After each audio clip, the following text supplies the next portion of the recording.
বর্তমান সময়ে জনপ্রিয় রোমান্টিক জুটি আরশ খান ও মাত্তয়া জান্নাত জিম। দিন দিন বাংলা নাটকের জনপ্রিয়তা বেড়ে চলেছে, সেই ধারাবাহিকতায় আবারও নতুন নাটক নিয়ে হাজির হয়েছেন জনপ্রিয় এই জুটি।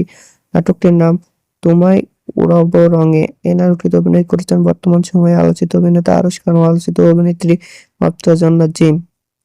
এই নাটকটি রচনা ও পরিচালনা করেন মাহবুব রশিদ বান্না। নাটকটি খুব শীঘ্রই এনটিভির ইউটিউব চ্যানেলে প্রকাশিত হবে। আপনারা দেখতে চাইলে অবশ্যই 30শে মার্চ এনটিভির ইউটিউব চ্যানেলে চোখ রাখুন এবং নিয়মিত নতুন নতুন নাটকের আপডেট পেতে হলে অবশ্যই চ্যানেলটিকে সাবস্ক্রাইব করে রাখুন। পরবর্তী ভিডিওর জন্য অপেক্ষা করুন।